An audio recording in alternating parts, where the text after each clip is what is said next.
지금 우리 그리스도인들은 이 시대에 대한민국에서 신앙 문제로 인해 불이익을 받는 일은 거의 없습니다.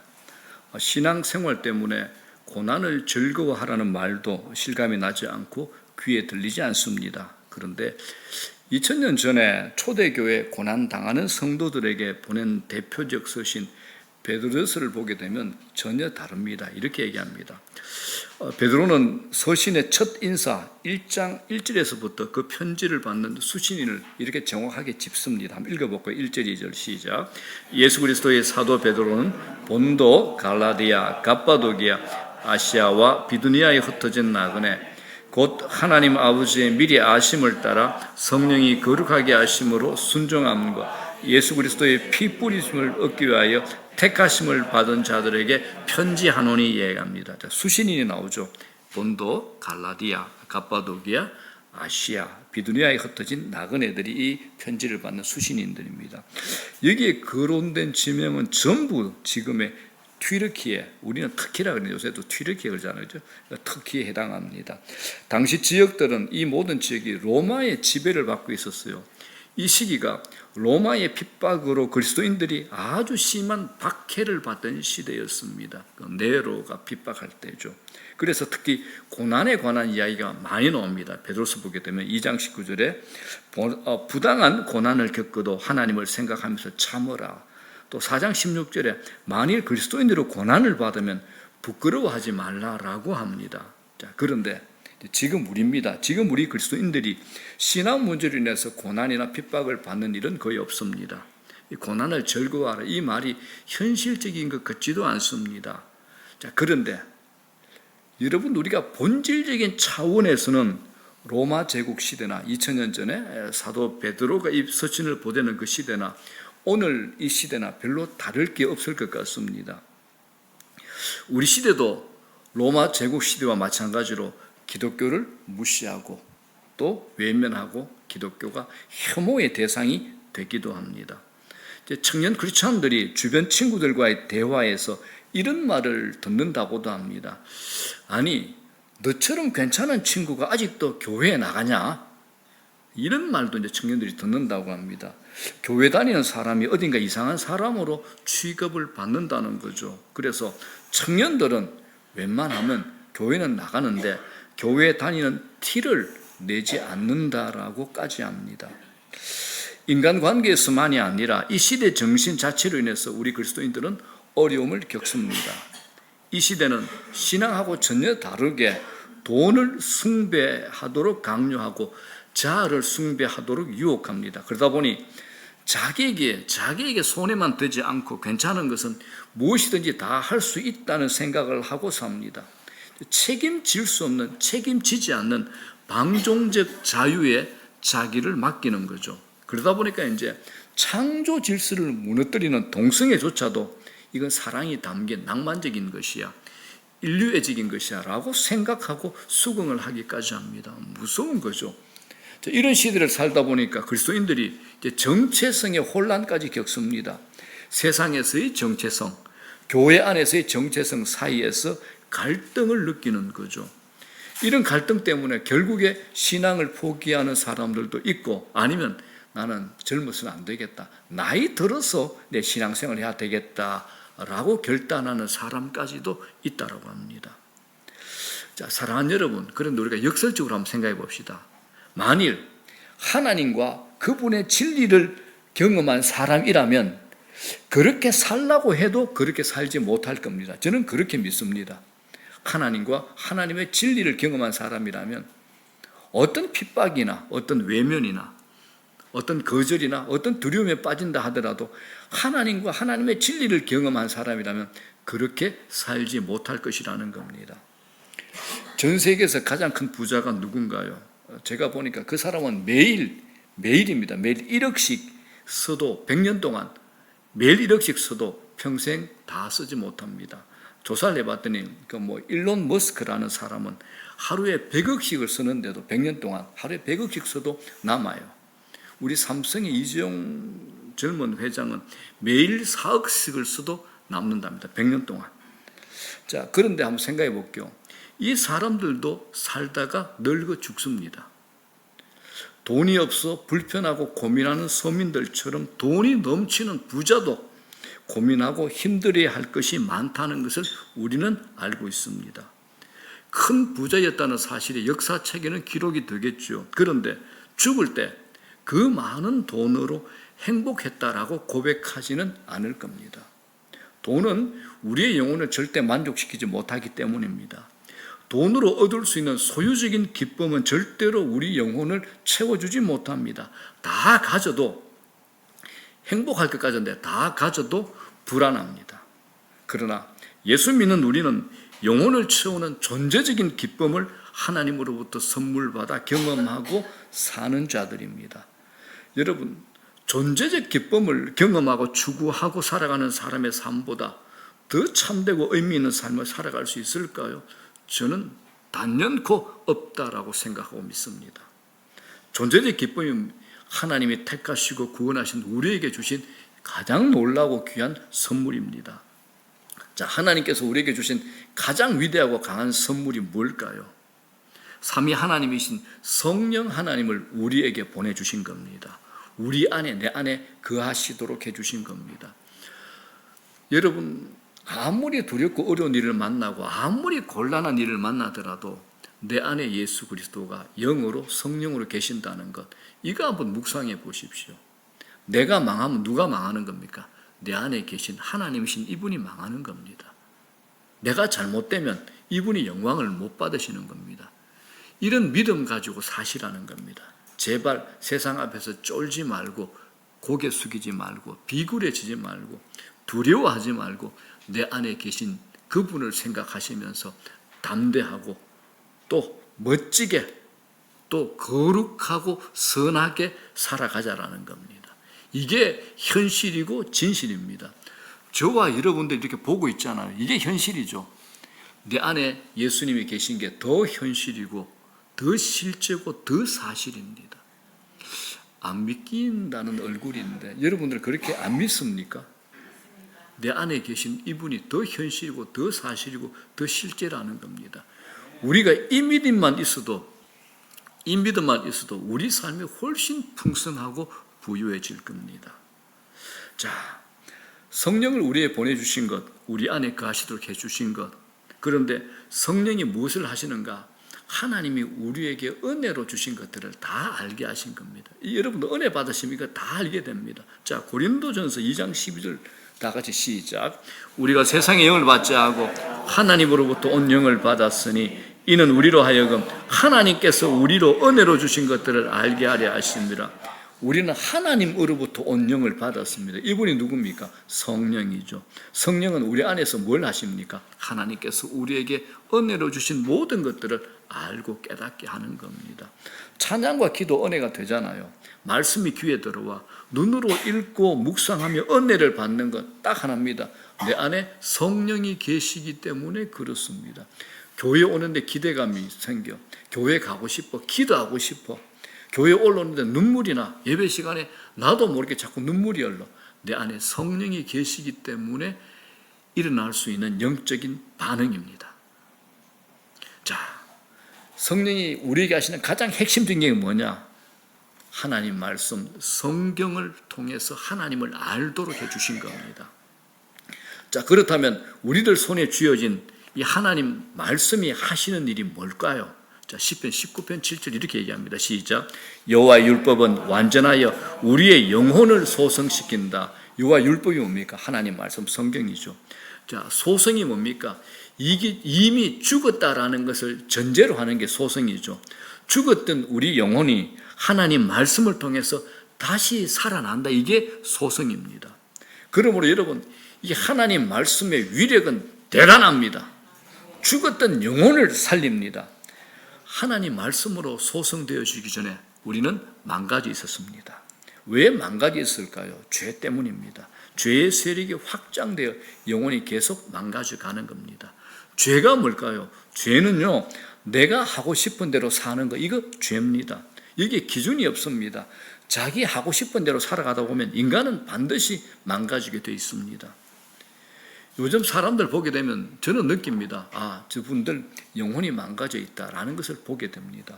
의학, 과학, 기술 문명은 발달해 가는데 영혼은 옛날보다 훨씬 더 쇠약해져 가는 것이 보이지 않습니까, 여러분? 요즘 사람들 쉽게 무너져요. 너무 쉽게 무너져. 망가집니다. 영혼이 매우 부실하고 쇠약하기 때문에 그렇습니다. 어디에 문제가 있을까요? 영혼의 문제입니다. 그래서 하나님 말씀은 그런 것들이 어디에서부터 잘못되었는가를 우리에게 알려주는 겁니다. 어디에 문제가 있는지, 어디에서부터 다시 시작해야 되는지 우리가 하나님 말씀을 듣고 깨닫게 되면 답이 우리에게 오게 됩니다.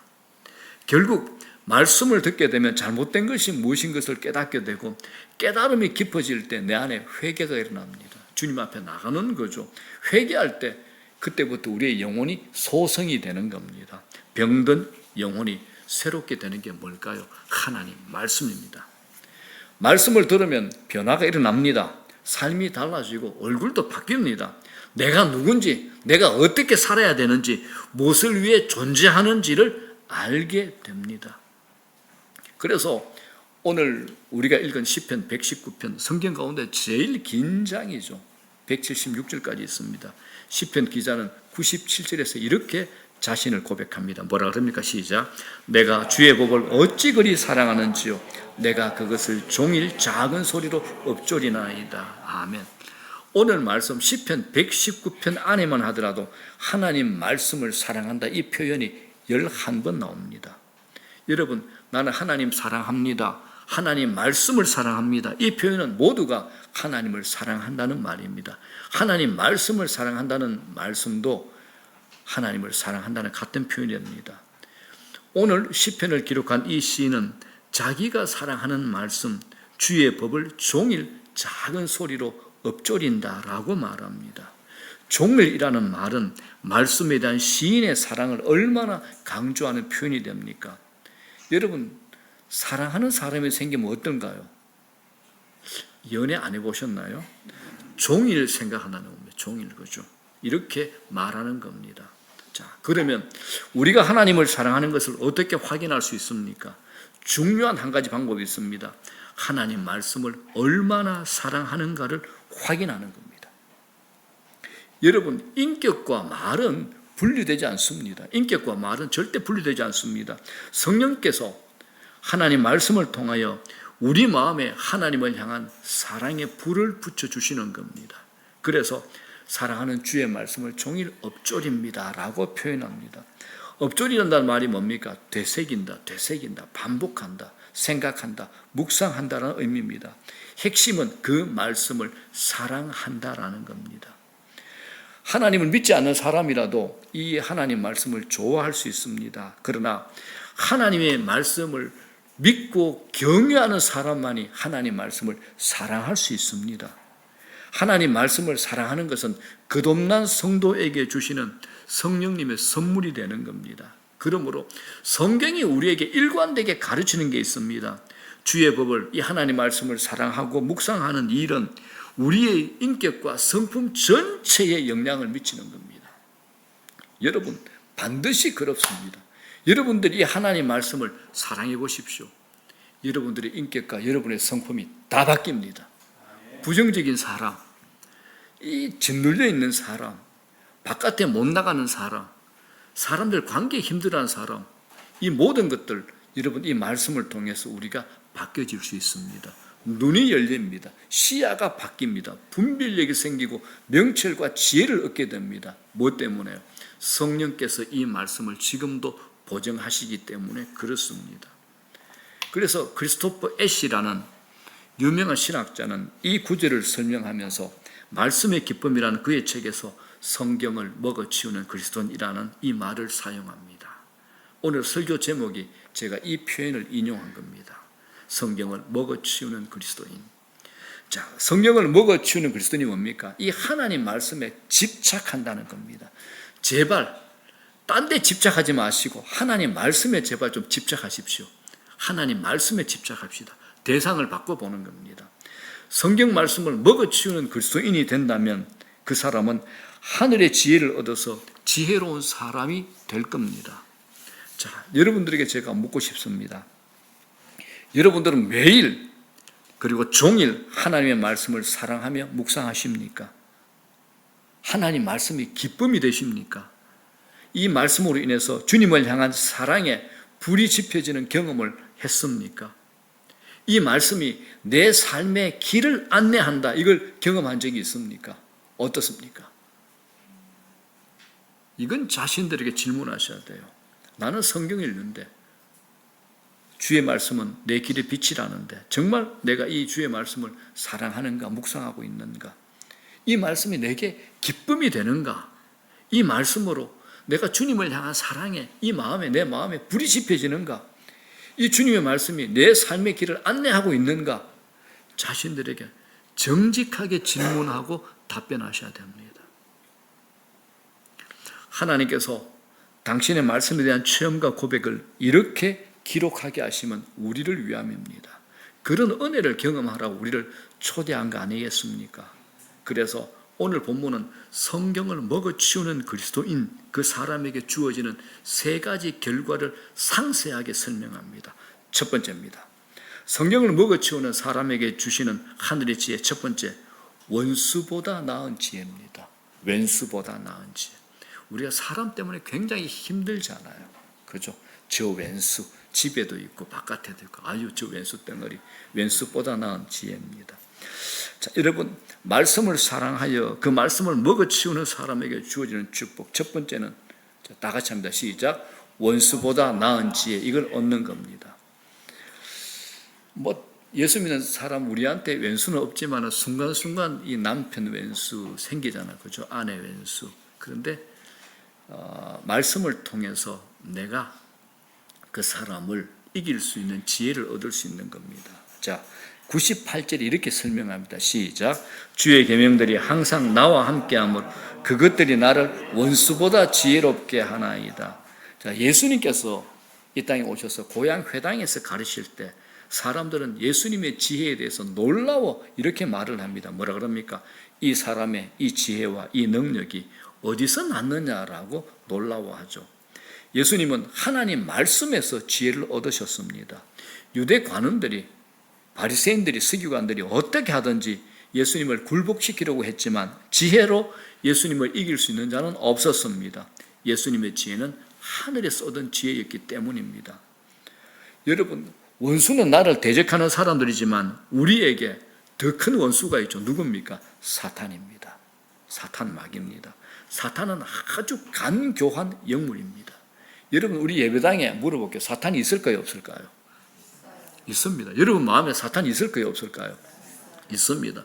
우리의 약점에 대해서 지극히 잘 알고 잘 파악하고 있고 학습이 잘 돼 있고 우리의 약점을 탁탁 건드려서 죄로 옮기게 하는 것, 사탄이 지금도 일하고 있는 겁니다. 그래서 이 마귀의 관계를 대적하려면 말씀을 통해서 지혜를 얻으셔야 됩니다. 우리가 넘어지지 않으려면 원수보다 더 나은 지혜가 필요하다라는 겁니다. 그래서 주님이 우리에게 이렇게 기도하라 그랬죠. 우리를 시험에 들게 하지 마옵시고 이렇게 기도하라고까지 하신 겁니다. 너무나 많은 경우 크리스찬들이 지혜가 없어서 넘어지고 시험에 듭니다.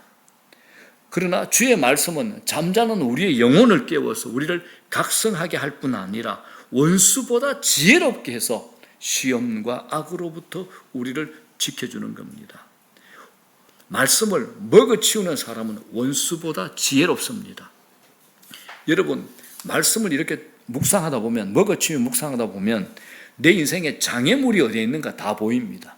장애물이 어디에 있는가 보입니다. 이전에는 장애물이 안 보였는데 그 길로 가다가 빠졌는데 이제 내가 말씀을 묵상하다 보니 지혜가 생겨서 내 인생에 장애물이 다 보입니다. 생전 처음 듣는 단 얘기네. 자, 시편 119편 165절 다 같이 시작. 주의 법을 사랑하는 자에게는 평평한이 있으니 그들에게 장애물이 없으리로다. 아멘. 주의 법을 사랑하는 자, 하나님 말씀을 사랑하는 자입니다. 우리 인생에 장애물 곳곳에 있지만 하나님 말씀을 사랑하고 말씀을 따라 살아가는 사람들은 장애물을 피해갑니다.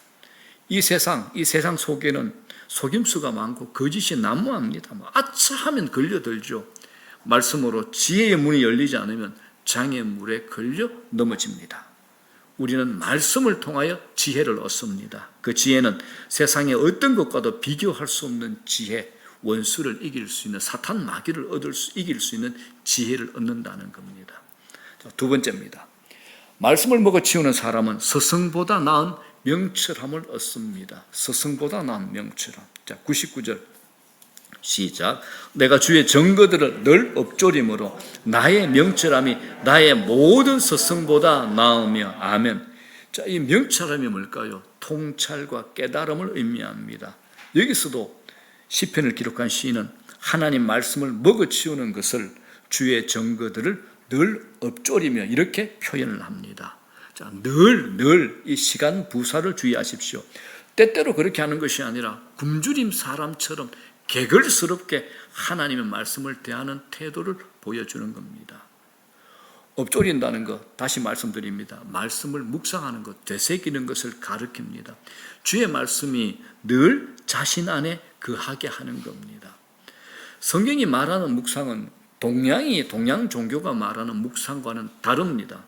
성경이 말하는 묵상은 살아계신 하나님과 소통하는 거죠.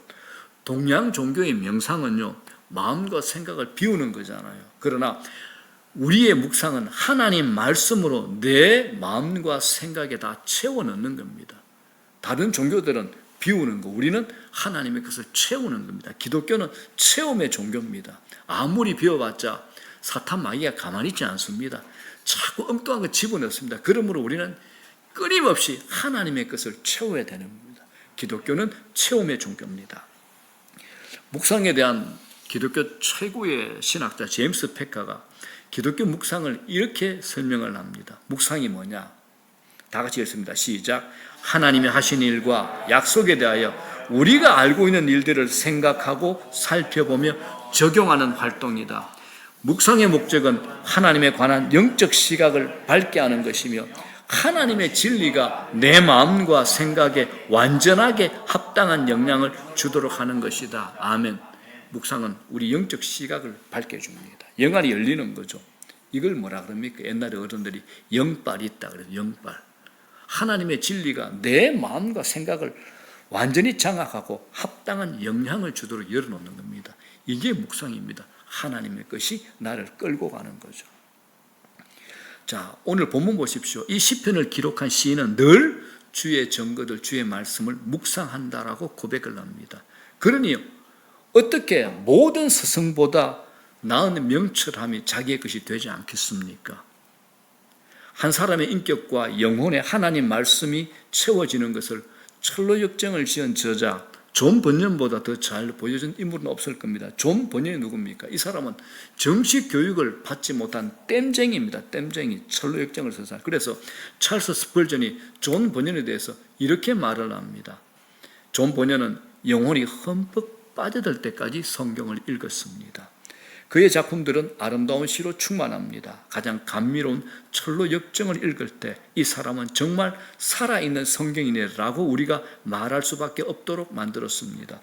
어디든 그를 찔러보십시오. 성경에 피가 흘러나올 겁니다. 그는 성경 본문을 인용하지 않고는 아무 말도 할 수 없었습니다. 그의 영혼은 온통 하나님 말씀으로 채워져 있었기 때문입니다. 존 번연이 누군지 아시죠? 철로 역정의 저자입니다. 정식 교육을 받지 못한 땜쟁입니다. 이 존 번연이 350년 동안 꾸준히 읽혀지는 베스트셀러의 작가, 그 외에도 60여 권을 저술한 사람인 것을 설명해 줄 수 있는 말이 이것 말고 무엇이 있겠습니까? 사도행전 4장에도 똑같은 사건이 나옵니다. 평범한 어부였죠.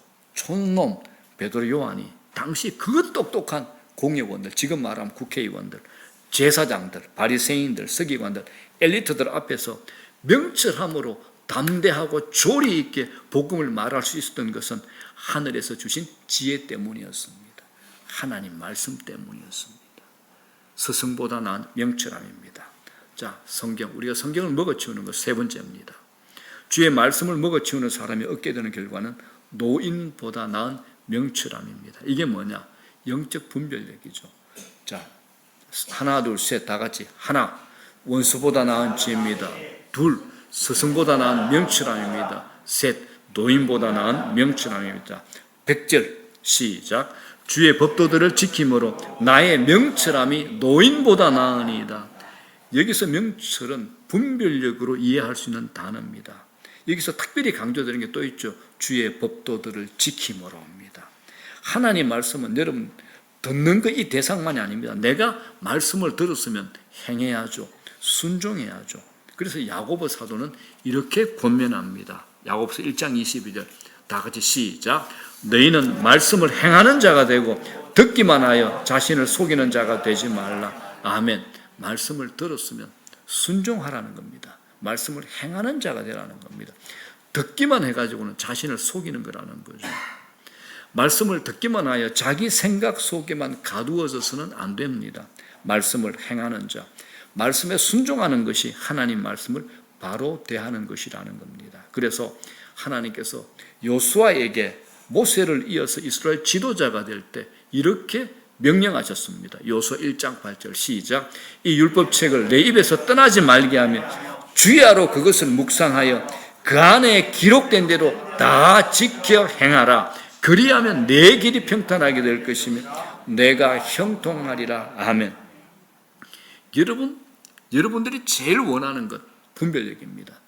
제가 제자 훈련할 때 이제 아기 엄마들, 이제 어머니들 40대, 50대 어머니들에게 늘 합니다. 어머니들의 이 시대에 제일 필요한 게 뭐냐? 영적 분별력이다 얘기합니다. 분별력입니다. 여러분 이 분별력은 하나님 말씀을 묵상하고 이걸 행함으로써 주어지는 겁니다. 하나님의 뜻이 무엇인지를 알게 되면 분별력이 확연하게 생깁니다. 영적 이해력이 높아지는 거죠. 눈이 밝아지는 겁니다. 영안이 열린다라고 얘기합니다. 우리가 무엇을 선택하게 될 때 왜 갈등이 많고 실수할까요? 답은 하나입니다. 분별력이 없기 때문에 그렇습니다. 그렇다면 분별력이 없는 이유가 뭘까요? 말씀보다 내 욕망이 더 많고 크기 때문에 그렇습니다. 내 마음속에 욕심과 욕망 같들이 많으면 내 눈이 어두워집니다. 볼 것을 보지 못하게 되는 거죠. 내가 말씀을 보는데도 내 소리가 더 커, 내 소리가 더 많아. 그러면 하나님 말씀에 귀를 기울일 수가 없게 되는 겁니다. 자신에게 분별력이 없으면 어떻게 합니까? 주위 사람에게 의존할 수밖에 없습니다. 매일 묻는 거죠. 그런데 내가 어려움 속에 빠져 있을 때 나를 돕고자 하는 사람인지 아니면 나를 오히려 더 힘들고 실패로 몰아가게 할 사람인지 그 사람에 대한 분별력이 없는 게 더 문제입니다. 내가 믿고 물어봤는데 더 실패하고 더 망가지는 것, 이건 분별력이 없는 거죠. 많은 사람들이 어려움이 있을 때 악수를 두는 이유는 딱 하나입니다. 분별력이 더 떨어지기 때문입니다. 분별력입니다. 그러니까 엉뚱한 사람 의지해서 인생 망가지는 사람 주위에 많잖아요. 그렇지 않습니까, 여러분? 답 하나입니다. 분별력이 없기 때문에 그렇습니다. 분별력입니다. 그러므로 여러분들이 성경 읽고 기도할 때 하나님 말씀을 통해서 내게 분별력 주십시오. 분별력 주십시오.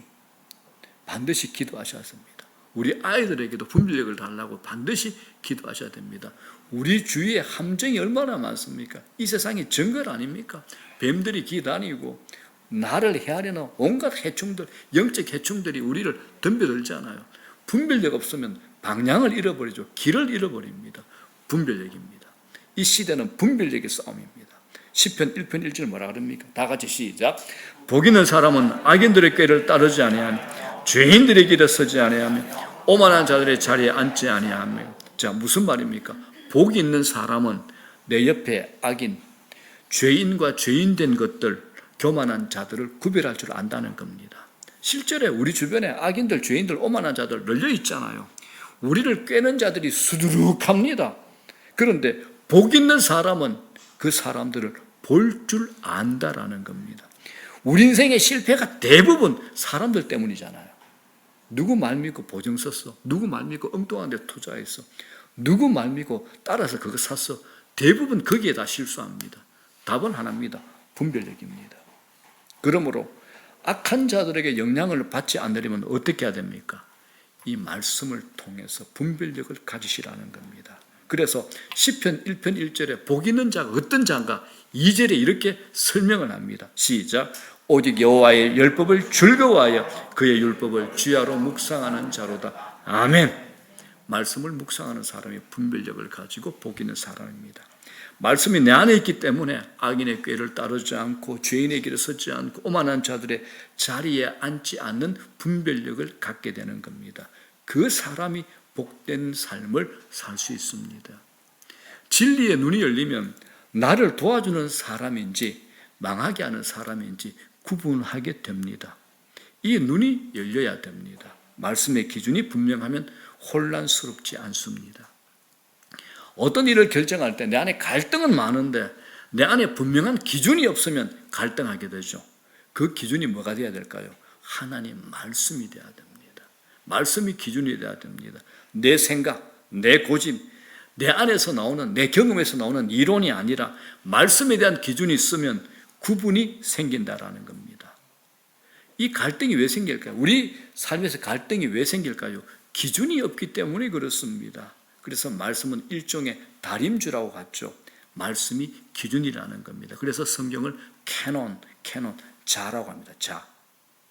이 세상에 절대적 기준이 있나요? 절대적 기준은 없잖아요. 없습니다. 성경만이 절대적 기준입니다. 왜요?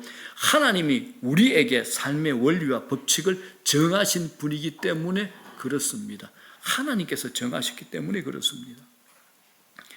여러분, 이 하나님 말씀을 통해서 얻을 수 있는 하늘의 지혜는 사변적인 거나 지적 유의를 위해서 주어지는 것은 아닙니다. 하늘의 지혜는 실천적이고 윤리적입니다. 그래서 하나님의 말씀을 먹어치우는 성도들은 그 사람이 사회의 어느 영역에서 살아가며 어떤 일을 하든 그는 공동체의 선에 적극적으로 기여할 수 있는 겁니다.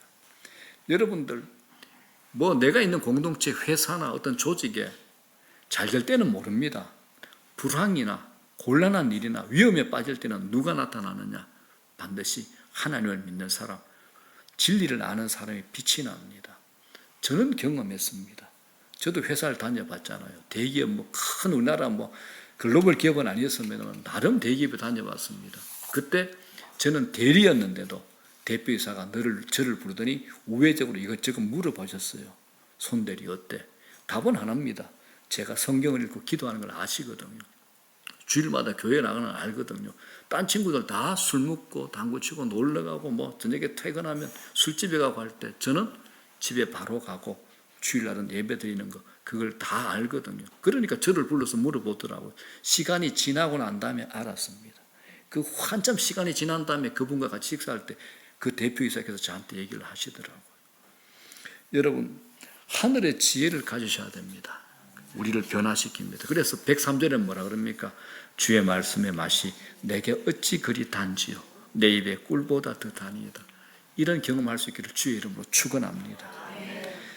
이건 자기에게 생긴 후천적 미각입니다. 후천적 미각이죠. 하나님의 말씀을 꿀보다 달게 맛보는 미각은 전적으로 후천적인 겁니다. 여러분, 본성적으로 사람은 겨자를 대하는 아이처럼 하나님 말씀에 반응합니다. 먹으면 바로 뱉어냅니다. 그러나 성장해서 어른이 되면 겨자의 맛을 알게 되죠. 그것을 점점 더 좋아하게 되는 겁니다. 이처럼 우리가 영적으로 성장해야 하나님 말씀이 꿀보다 달다라는 것을 알게 된다라는 겁니다.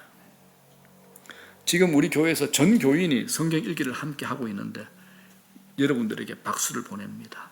포기하지 않고 꾸준하게 읽어나갈 때 그 말씀의 맛과 향기가 점점 더 여러분들에게 꿀맛처럼 다가오게 될 겁니다. 그 시편 19편 10절도 이렇게 고백합니다. 자, 시작. 금 곧 많은 순금보다 더 사모할 것이며 꿀과 송이꿀보다 더 달도다. 아멘. 물어봐야죠. 제가 이제 여러분들은 이 후천적인 맛을 경험하셨습니까? 지금 경험하고 있습니까? 전에는 그 맛을 알았는데 지금은 맛보지 못하고 있는 것 아닙니까? 여러분, 건강이 나빠지면 입맛이 사라질 수 있듯이 영적 건강함도 영적 입맛과 함께 가는 겁니다. 영적 미각이 약해지면 내게 문제가 있는 겁니다. 하나님 말씀 머리로만 아는 것 아닙니다. 그걸 꿀보다 달게 맛보셔야 됩니다. 이 명철은 내 감정에도 현저한 영향을 미칩니다. 하나님 말씀의 맛이 꿀보다 단 것을 경험하는 사람의 마음은 곧 바로 하나님을 사랑하는 마음으로 연결이 됩니다. 그 사랑에 또 불이 붙습니다. 하나님의 말씀을 먹어치우는 사람에게는 하나님을 사랑합니다. 그리고 악과 거짓을 미워하는 감정과 그것을 멀리하는 의지가 동시에 발동이 되는 겁니다. 이게 조나단 에드워드가 말한 신앙 감정입니다. 이런 신앙 감정입니다. 자, 그렇다면 여러분, 우리 마음을 살펴야 됩니다. 성경에 대한 여러분의 마음은 무엇입니까? 성경에 대한 여러분의 관심은 어느 정도입니까? 성경에 대한 여러분의 경험은 어떻습니까? 성경이 지루하고 그다지 내 마음을 사로잡지 못하고 있는 것은 아닙니까? 만일 그런 마음의 상태라면 여러분은 죄와 거짓과 악으로부터 보호받지 못하고 있는 겁니다. 성경은 지적 만족의 대상은 아닙니다. 이 말씀은 하나님과 분리될 수가 없습니다. 이 말씀을 통해 하나님을 더 사랑하는 마음으로 우리 마음이 녹아져야 되는 겁니다. 이 마음으로부터 주의 말씀에 순종하려는 의지가 발동이 되고 순종하게 되는 겁니다.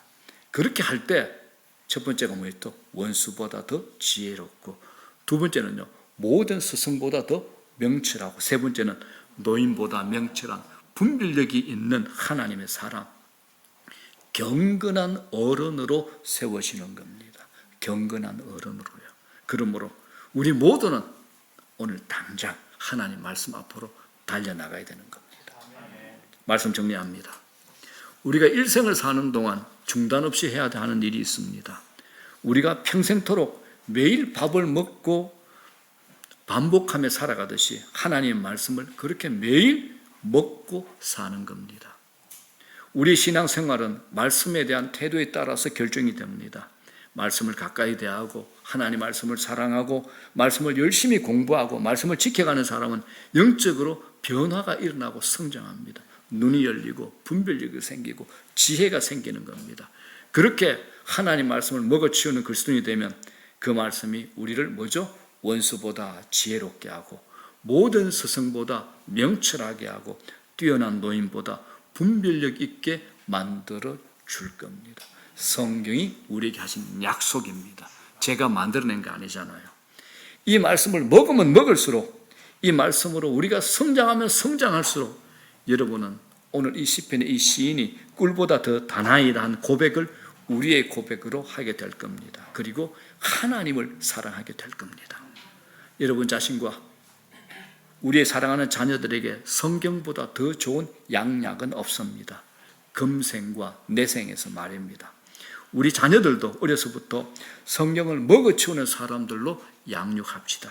그리고 여러분 자신이 성경을 먹어치우는 그리스도인으로 성경이 약속한 모든 은혜, 모든 축복을, 모든 하늘의 지혜를 누리시는 여러분 되시기를 주의 이름으로 축원합니다.